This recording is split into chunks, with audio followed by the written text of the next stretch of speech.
Wilder Show podcast. That's right. I'm Scott. That's Lauren. And, Hello. Well, hi there. Jumping in there kind of quick. You're good to go. You're ready to? Ready to go. You're gearing to go. Raring to go. All right. Well, give me a second for the particulars. If you want to send us an email, just send it to podcast@wildershow.com. Podcast@wildershow.com. The Wilder Show podcast drops Tuesdays and Fridays, 6 a.m. Central Time on Spotify, Apple Podcasts, iHeart, Amazon, YouTube, wherever you get your podcasts. So like, rate, follow, subscribe, and share. And let's dive in because this is a busy one. You know, when last we were together, you remember what we were talking about. I do. Several things, but I think I know where you're headed. Well, when last we were together, we were opining about the signs that seemed to be pointing to an imminent attack on Iran by Israel. Right. And we said that things would likely, change by the time that podcast even dropped. Mm-hmm. And lo and behold, they did. I mean, before the sun set on that day, it was a different world. The word unprecedented is probably overused, but this is quite extraordinary, what is happening between Israel and Iran. And again, it probably could change between now, the time we're saying this, and the time that it drops. But one thing I think for sure is it's not going away anytime soon, I fear. Just totally an aside. Do you remember the story of the guy on the Super Bowl? It's a sad story. He shot, and I think he killed his wife. He shot his wife on Super Bowl Sunday. The police came to his house and said to him, what is going on? He said, I really only have two rules with my wife. One is don't say the words New Jersey and don't say the word Snickers. You're totally serious about this. It sounds ridiculous, but I do remember this now. This is. I'm not making this. It's not a joke. It was a long time, a couple of decades ago, maybe, was. Right? Yeah. The police asked this man. They said, "Well, did she say New Jersey or Snickers?" And he said, "No, but I could tell by the look on her face she was about to." Man. Now I bring all that up because, while some people might believe what Israel has done is out of line, they can tell by the look on the country's face of Iran that they're about to. And they have preacted. It's not reacting, but it is a preemptive. Yeah. You say, well, how can it really be preemptive self-defense? But it can. It can be a preemptive self-defense. And here's what I think happened for what it's worth. Leading up to this time, Donald Trump was all over the place being asked by the media, do you think somebody should take it to Iran? Do you think somebody should be taking on Iran? What about war or attacks against Iran and the nuclear facilities? And he always was saying, no, it's not the time. I've given them a 60-day window to come back to negotiate. Do you know when the attacks by Israel against Iran took place? No. On the 61st day. Oh, man. On the 61st day. So here's what I believe happened. I believe Netanyahu told President Trump, we've got to demolish them. And Trump said, look, let me give them 60 days. And at the end of 60 days, if they don't come back to the table, then, I'm not endorsing it, but if you do what you need to do and we'll get your back, but don't take out their supreme leader. If there's going to be regime change, let that come from grassroots. And on the 61st day, Israel just knocked the flipping yogurt. And I mean, targeted strikes. I mean, leaders, right? Now, of course, the response from Iran is to hit the civilian population. I'm not suggesting that some civilians in Iran did not die, but the intent of the missiles and the rockets from Israel is more strategic. And again, I don't think it's going to go away anytime soon. President Trump said this is the 61st day. And then he said, this is a quote, talking about those who had negotiated with him or refused to negotiate with him, refused to negotiate, period, on nuclear weaponry. He said, those who spoke bravely are dead. Man. That is strong, talking about those who were so defiant in the face of the offer to come to the table. So, Netanyahu has said, and clearly they have not gone over for the supreme leader in Iran. But, and a total sort of side note, when the government is under attack, and when the government is in trouble, one of the things the government doesn't want is people having access to communication. So the government of Iran shut down the internet. So people can't get updates. Right. They can't make phone calls that are tied to satellite link. They can't do any of that. Well, Elon Musk might have put the final nail in the coffin of the Iranian regime because he provided Starlink internet to the Iranian people. Wow. Which also includes, because the Starlink thing also works with some cell phones, cell to satellite. So now you have the ability of the people to share information, to gather, to plan, to plot, perhaps even regime change. All of that takes place because Elon Musk turns the Starlink beams on to Iran, and the people are in communication again. Isn't that something? That's crazy. So we'll see how that all plays out. Vance Luther Belter. Anyway, the guy, 57 years old, what could go wrong? He's a pastor, Christian, missionary, pro-life, voted for Trump. That doesn't sound like a recipe for a killer, does it? For too much disaster? No. Well, maybe. Maybe to some people it sounds exactly like the recipe. Vance Luther, whatever his last name is pronounced, he is, they found him. He's the guy that was running around shooting and killing state politicians in Minnesota.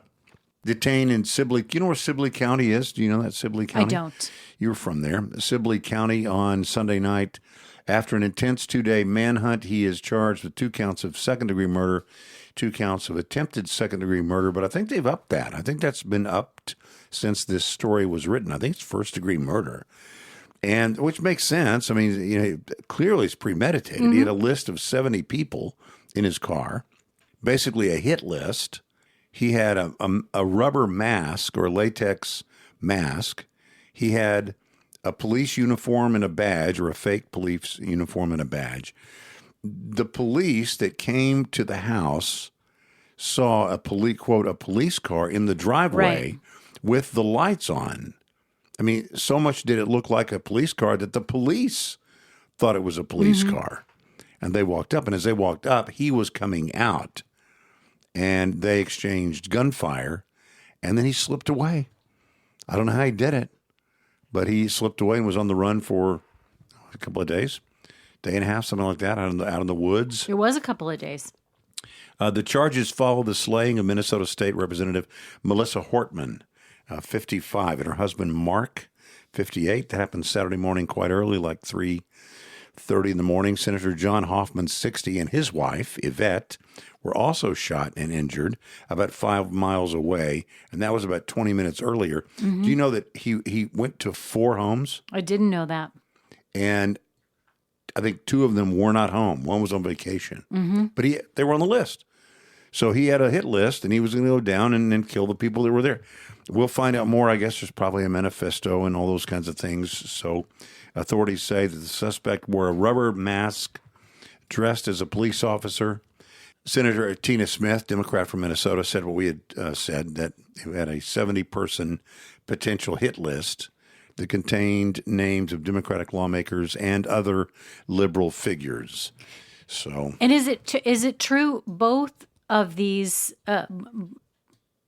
couples let him in, believing? No, it's not true. One did not, as he lowered the flashlight from their eyes, they could see.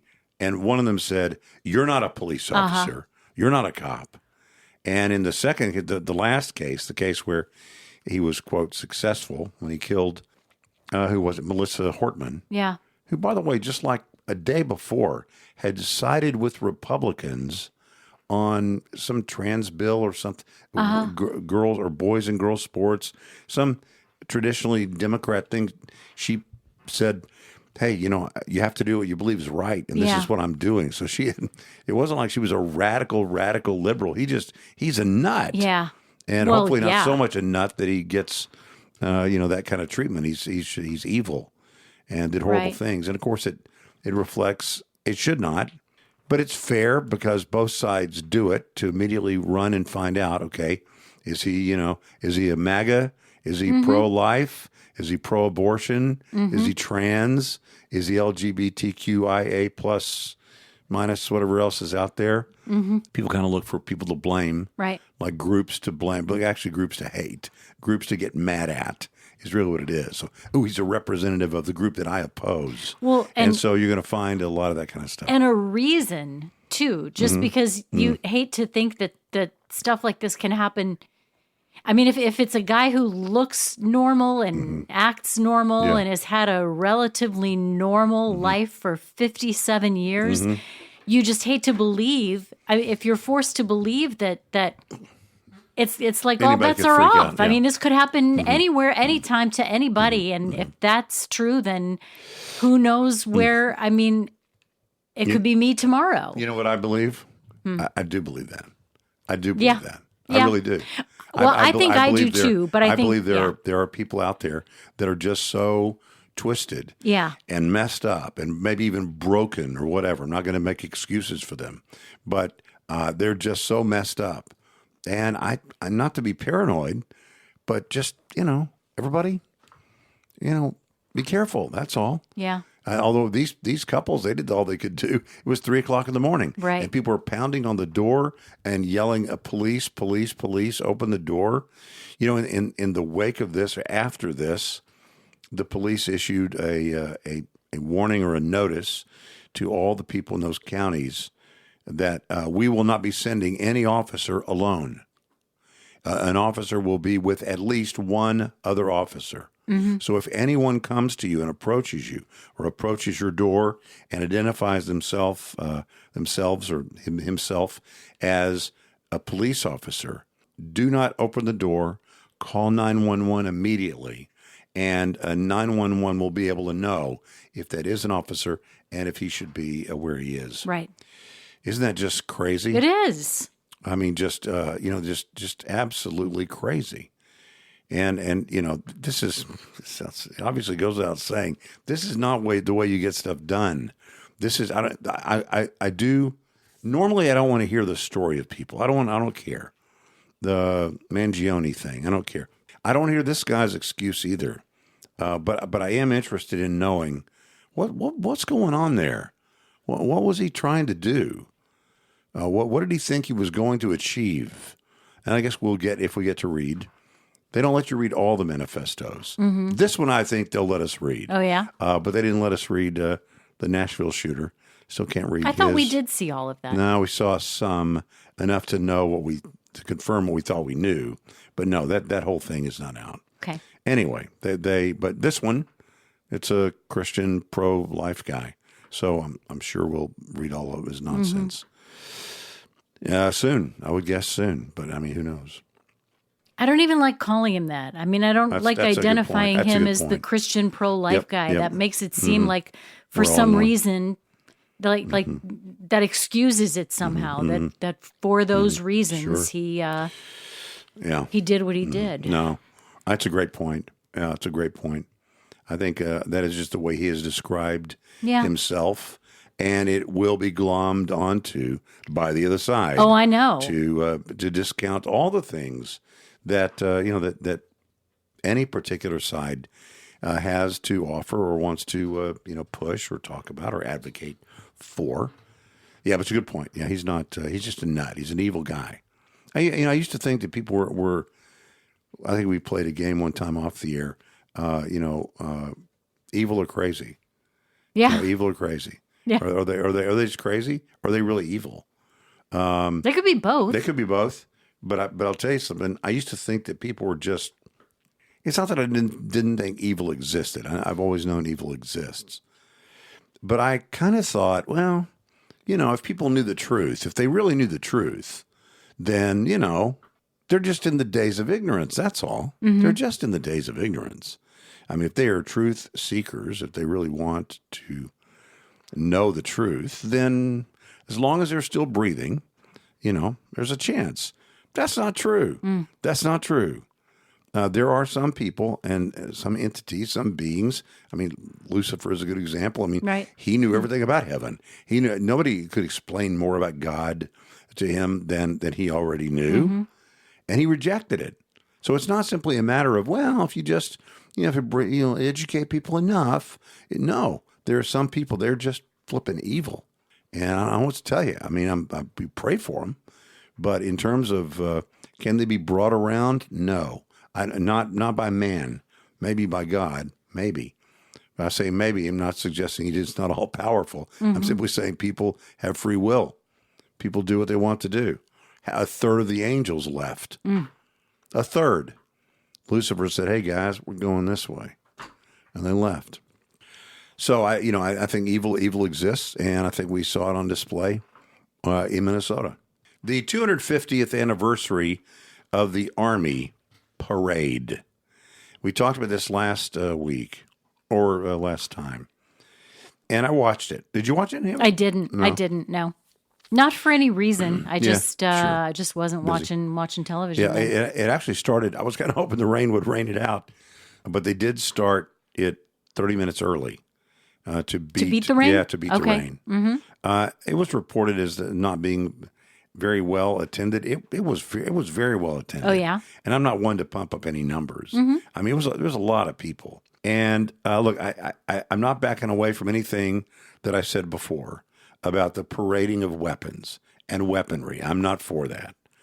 It has a different feel when you do that from parading, like for the soldiers. Sure. Right? The soldiers. We won a war, and we won a war. And these are the soldiers. Welcoming them home. Yeah, we're that's completely different. Yeah. Completely different. And that's the last time we did something like this was under George H.W. Bush. And it was that kind of thing. Mm-hmm. We're celebrating the end of, I guess that was Operation Freedom, whatever it was. But if you've never seen the parades of weapons before, weapons and missiles and tanks in other countries like Russia or Germany or North Korea, yeah, I guess it's kind of hard to explain the look that has or the message that it could send to the world.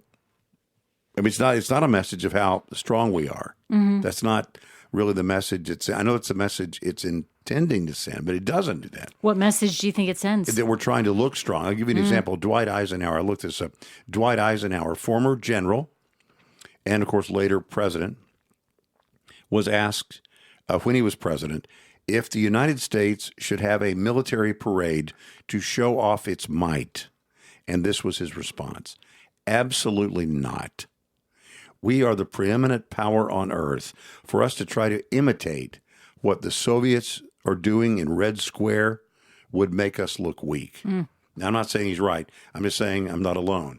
Different perspective. It feels this way. Uh-huh. And you're hearing the same kind of thing with the same reasoning from somebody actually smart. So there you go. Ike has my back. There was actually some concern about the potential of a protest at the parade. I think you and I talked about this off the air, that there would be in the middle of an event, like maybe a Tiananmen Square thing, where someone walks in front of a tank, the Abrams tank, right? Which is, believe it or not, 70 tons, a 70-ton tank. Walk in front of it. Well, that didn't happen.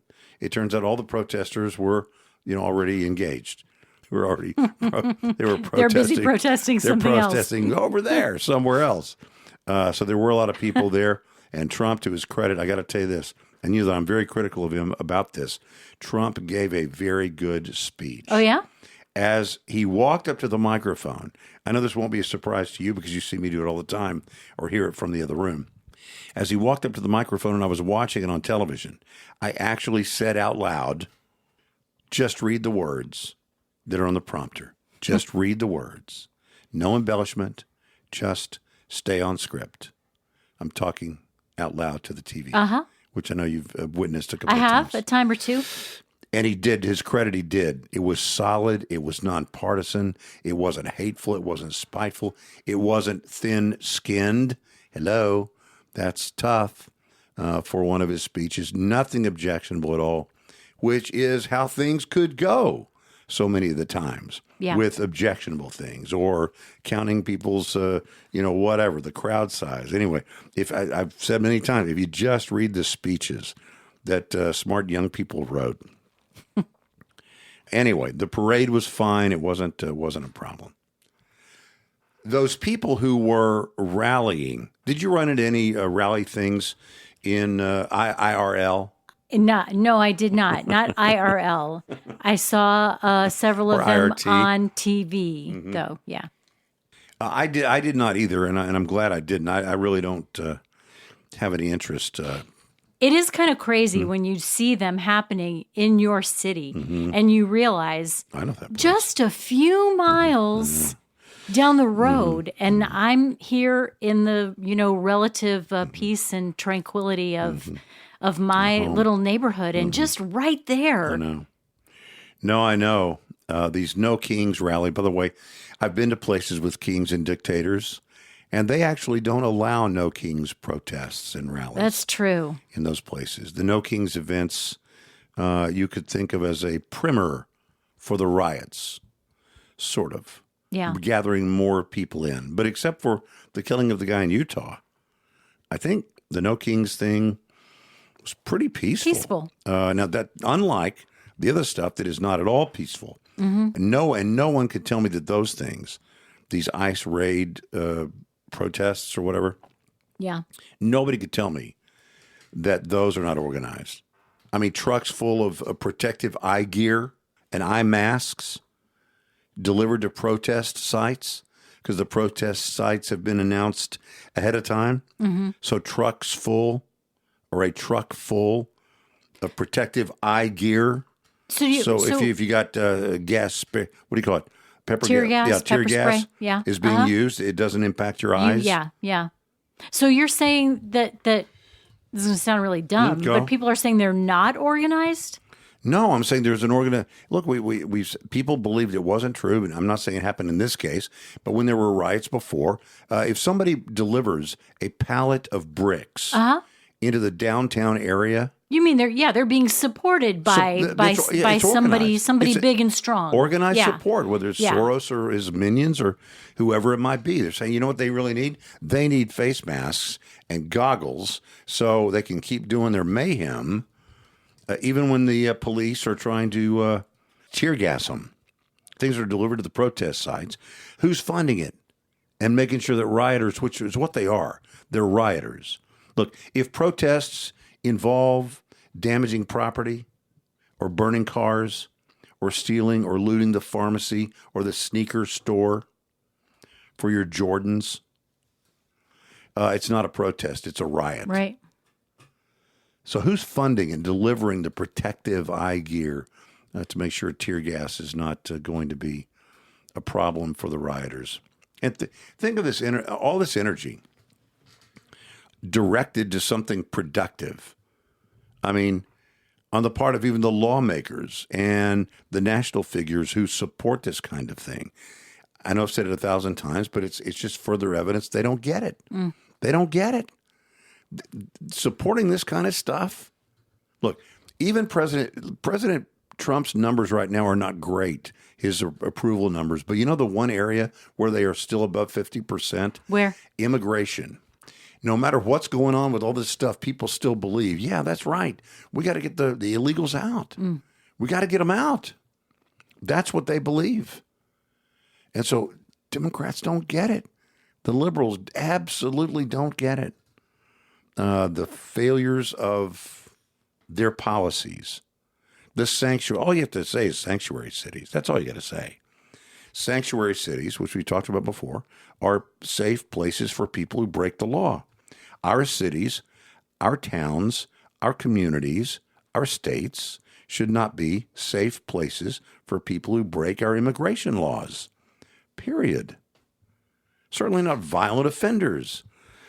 In any case, watch for more. The No Kings rallies were not a problem. They were everywhere, but I saw them sort of like a, I don't know, it's sort of like a tease to get, hey, if you like this, you're going to love this. Oh, yeah? You know, you know what I'm saying? If you like being a part of this community and doing this kind of mayhem, maybe you want to step it up a notch. And if they had 2 million people over the country that did this, I mean, 20,000 here and 15,000 there. If you have enough sites, you could have a large total numbers. Sure. The sum could still be high. From those, you can reach in and grab them and mobilize them to other things. So we'll see. Oh, and one more thing about the riots that are going on. Have you ever wondered, like what would I do if I were, caught in a riot? I mean, you go back to the Rodney King riots, Normandy and whatever it was, and you think, do I just sit here and take it? I have never wondered that. Am I unprepared for for stuff? I have never wondered that. See, were you okay? Well, were you my daughter? I would have told you. Now, remember, when you're gassing your car up, you have in your hand gasoline. Yeah. If you should ever feel uncomfortable, don't close that thing out where you can no longer spray gasoline until you feel comfortable. That is a weapon. It's a good weapon. No one wants gasoline all over them.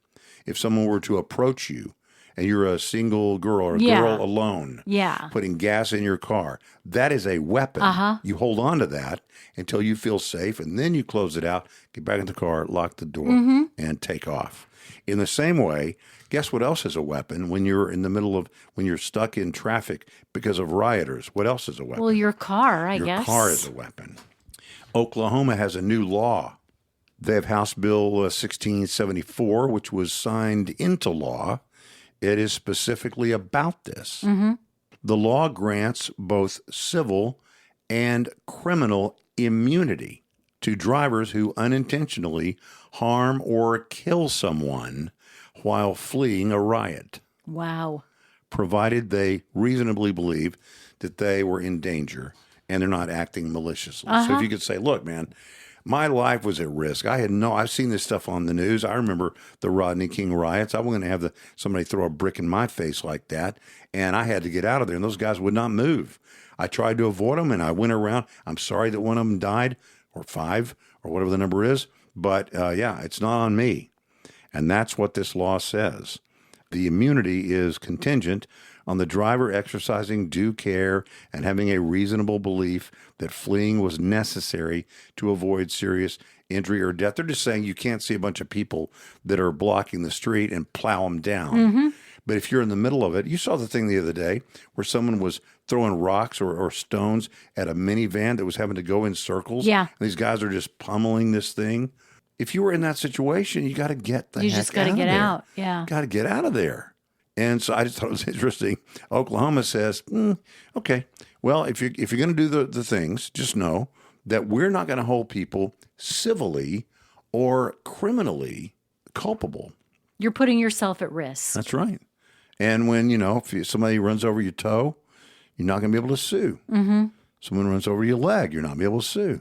Somebody runs over your brother, you're not going to be able to sue. Yikes. Assuming that those people were, in reasonable fear of their life or their safety. Anyway, that's but see, why do we even have to have laws like that? If people would, you don't throw rocks. If you want to peacefully protest. But the second it involves threats or damage, it is no longer a protest. It is a riot. And you are a criminal at that moment. Oh, it is time for Scattershoot. Let's go.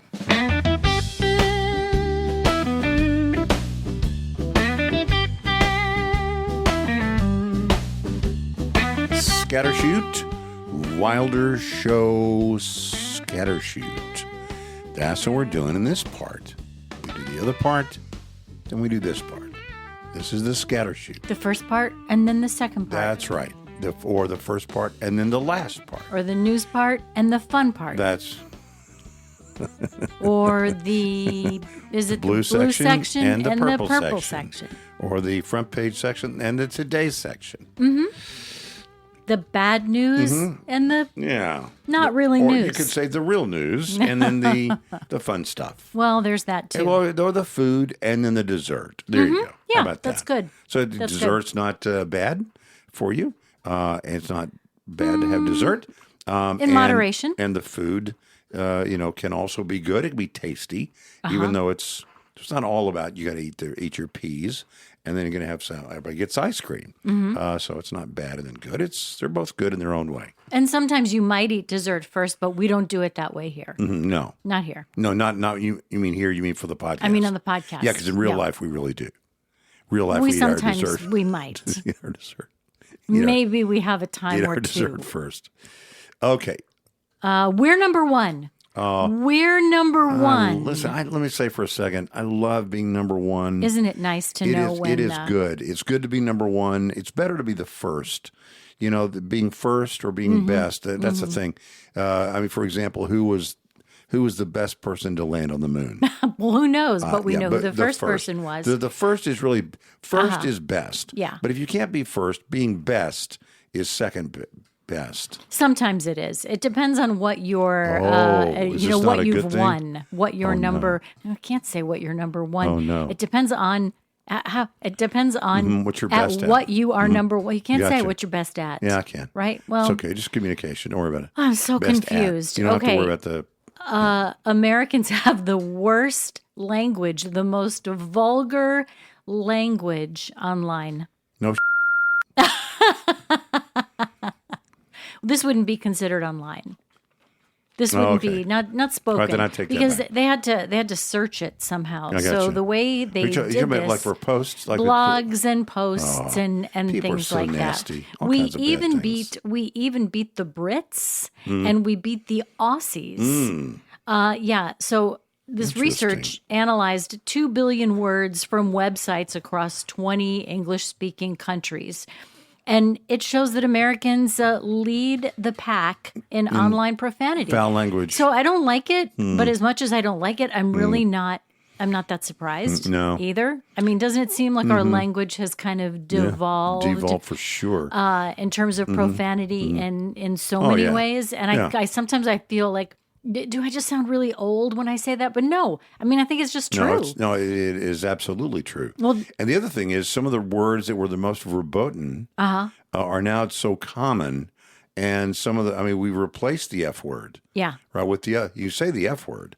You just can't say that F word. Right. So we changed what the verboten words are. And it doesn't surprise me. Although the Brits, they have a particular affinity to one particular word that they use all the time. You want to tell me and we'll bleep it out? No, I don't want to. Because see, this is even kind of hard to talk about because it mentions a lot of these words, and it seems like now people have if there is a place where bad language is prohibited, there are all kinds of acronyms, and you can take one of the letters out and replace it with a symbol, and you can still get your word by. Yeah. So this is an Australian study, and they were surprised because the way they think of the United States.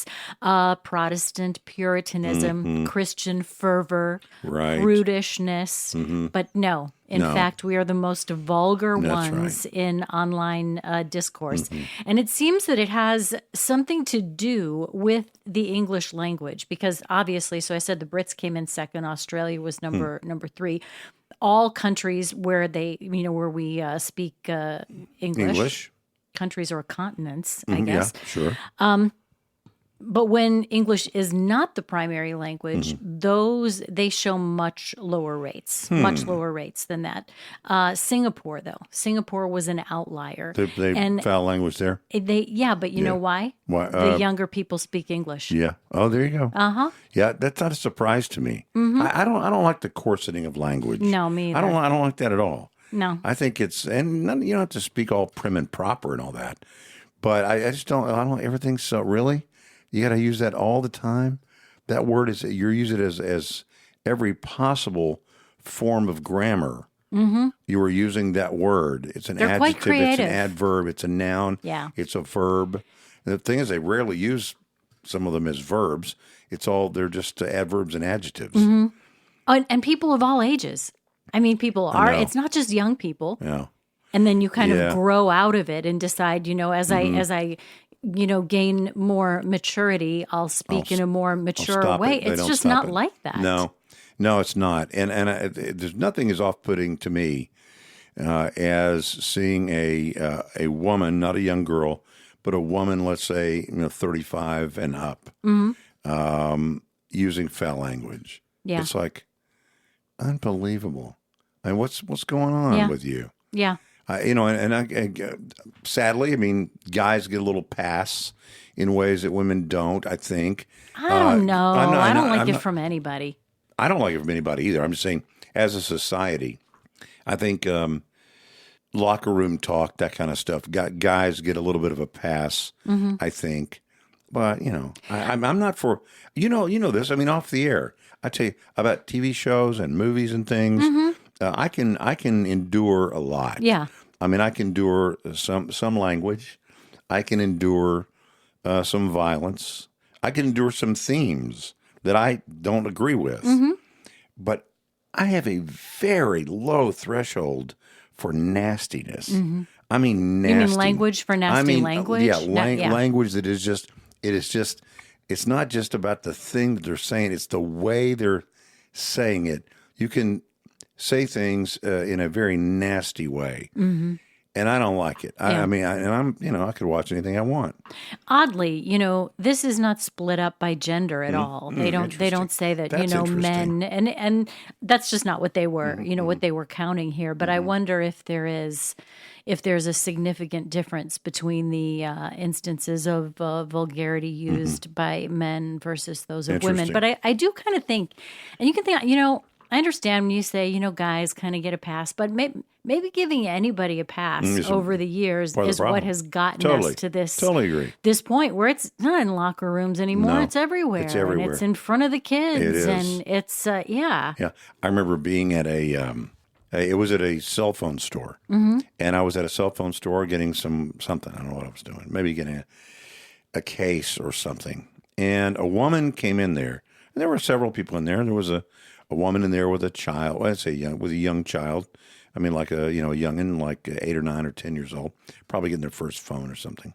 And an older man was in there, and I mean, another older man was in there, and I was in there, and this woman was in there, and she was getting hot fast, getting angry. Now, it turns out the reason, as I could surmise, the reason she was mad had nothing to do with the employees there or the products that they sell.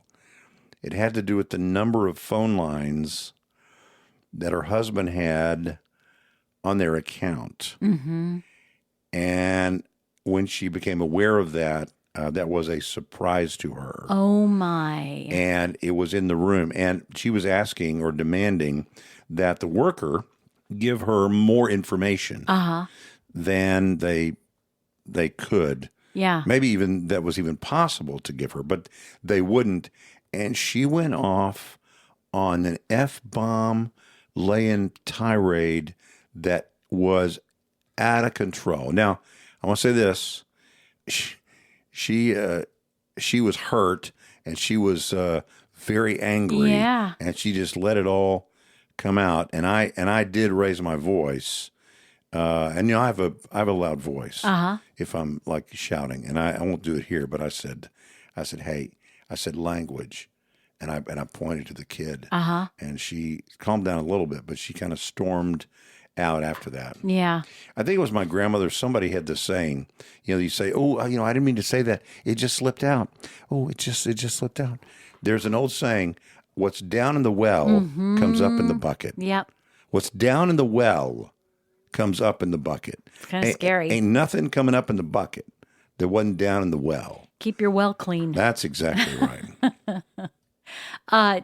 I invented something a long time ago. Lauren. And I know I told you about this. At the So time. why are you still working with somebody like me? I shared it with you. This was decades ago. This was more than 3 decades ago. Okay, go. I was reminded of it today. We actually. Okay, so it's kind of a long story. I'll try to make it as brief Lauren, we as all I have can. time. You've Our seen. time is your time. I saw something today. I saw an article for something, and it was maybe an ad for something. It was for a little tiny vacuum cleaner. Sure.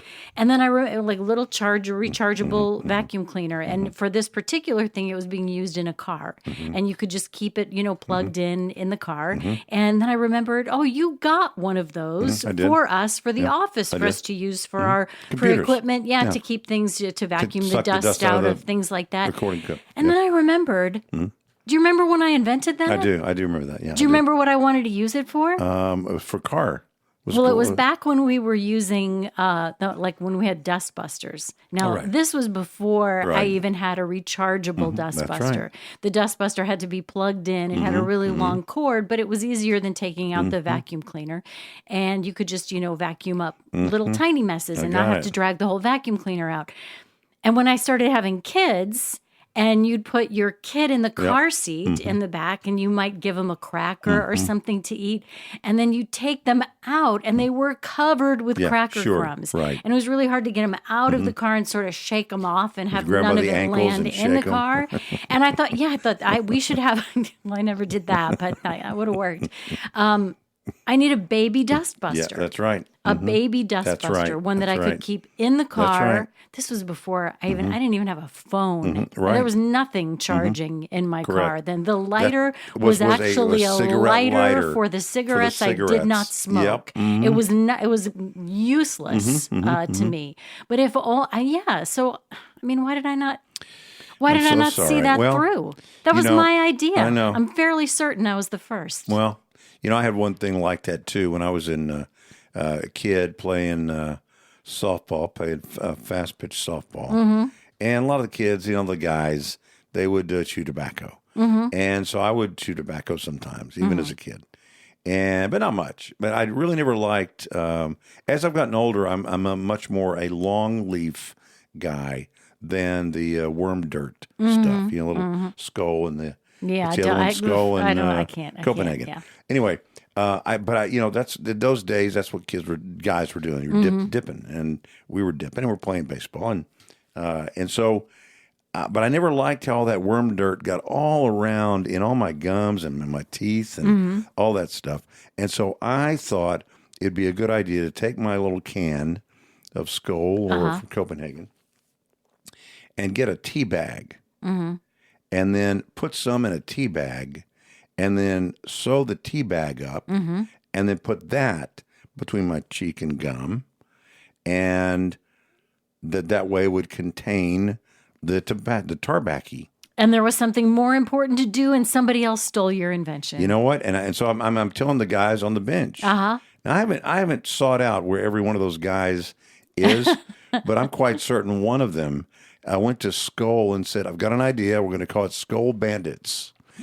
Because they came out with those. I know, and that was that. So so we've each had our ideas stolen. Our near brushes with greatness. That's right. Yeah. Although this is pretty great. But you know what? Colonel Sanders started KFC when he was 67. Yeah, but my idea is already. I mean, that's I think of something. That's the only idea I've ever had. Do you remember when I had a piece of paper on the pegboard in the talk, and we did the talk show in the office, and it said this. It said, "This is America. Where's your one good idea?" See, I had in America. Yeah. Mine was usurped. That's okay. Somebody else is making all the money from the baby dust buster. Right. You know what? Maybe it's supposed to be that way. Cars are staying clean. Do your next thing. They're not all covered with the crumbs. Tell me about it before you do it. Tell me about it. Their kid. I'll help you protect it. We'll protect your next idea. I didn't come up with for a cut. Okay. I didn't come up with this either. Have you ever wondered if your name is a dog, of course, you've never wondered this. Yeah, no. If you have a dog name or a person name? No, Scott is a person name. Scott is a person name. There are some names that are dog names and persons' names. There is a way to know definitively. Okay. This is on the Washington Post website, and they came up with this. I could probably guess. Give any of these. Give me any name, and I'll tell you if it's a dog name or a person name. And it's not as much as just dog name or person name. It's a scale. Degrees. So some might be dog and person name. Okay. And then I'll tell you how it's decided. Go with the gentleman to my left. Okay. Charlie. Charlie the dog. I would say Charlie is a dog. It's more a dog name than a person name. Charlie is a dog name. Mm-hmm. It's not all the way at the dog end of the spectrum, but the way, so in a stadium of 100,000 people and 100,000 dogs, wouldn't that be fun? To be in a stadium with 100,000 dogs? Sure. The people I could probably take or leave, but the 100,000 dogs. 262 dogs and 57 people would be named Charlie. So was it 260? That's 5 times as many dogs are named Charlie out of 100,000. Then there are men. I assume that's men. A girl's name, Bella. Bella is absolutely a dog name. I don't even really have to ask it. That's a dog name but for I am. sure. Yeah, Bella's a dog name. Yeah, Bella is almost all the way to the dog side. At the end of the dog spectrum. In a stadium of that same 100,000 people, 100,000 dogs, 357 dogs, and only 20 people would be named Bella. Give me another one. Give me one that you're not really sure that is not such a Cooper. Cooper. Oh, that's a good one. Cooper, which, by the way, I turn to the audience.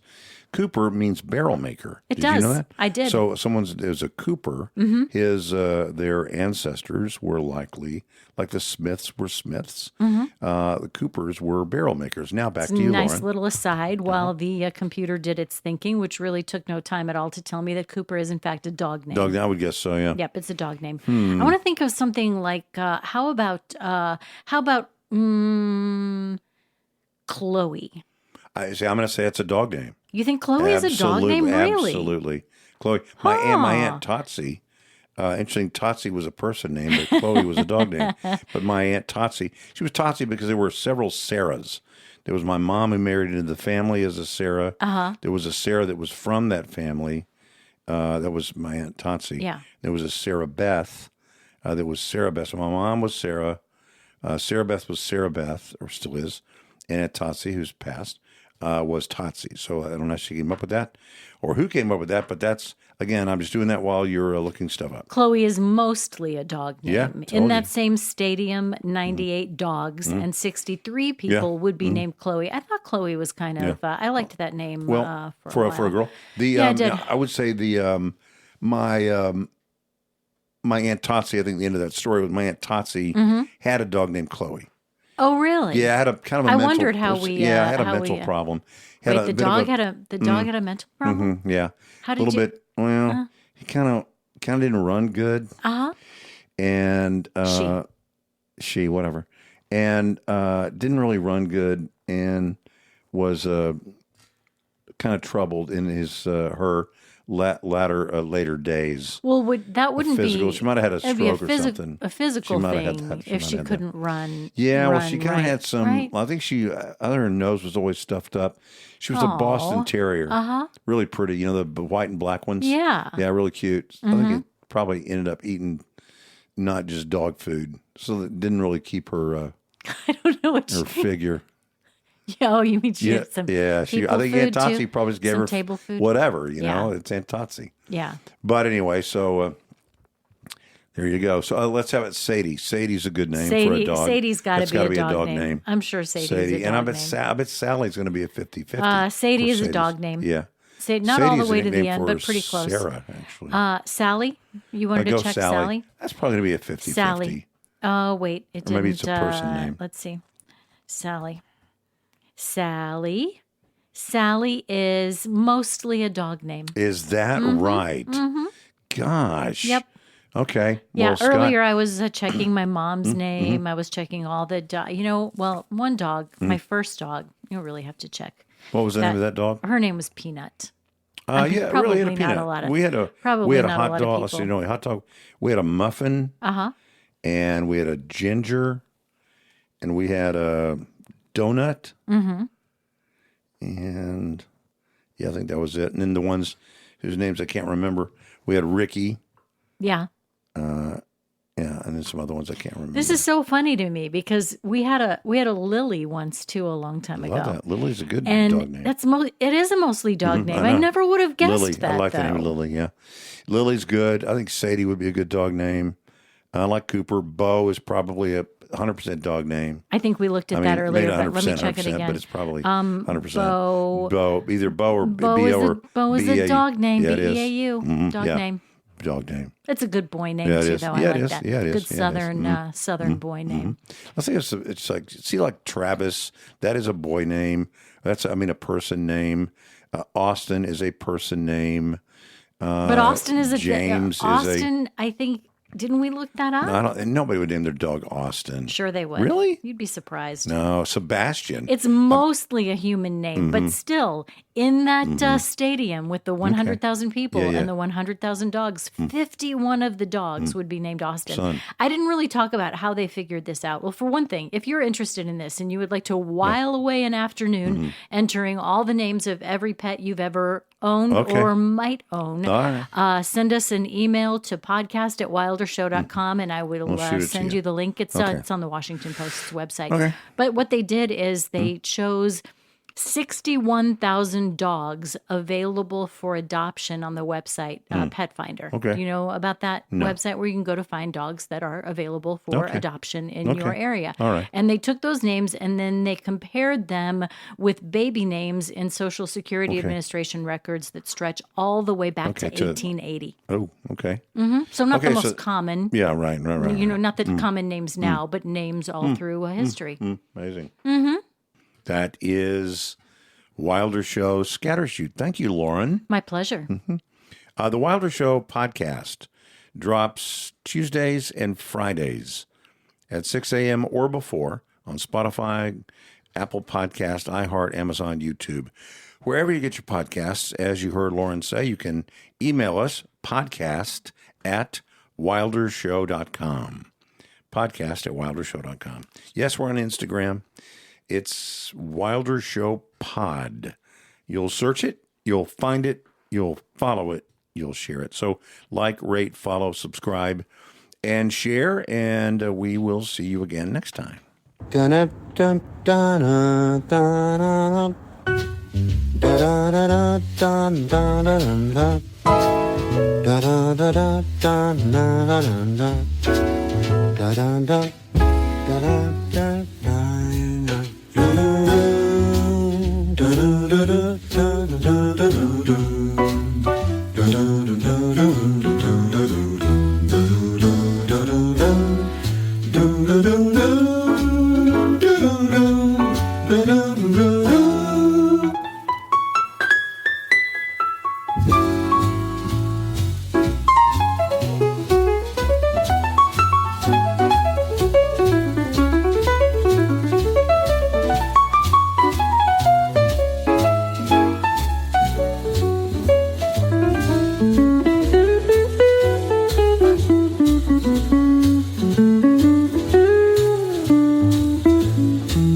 dun, dun.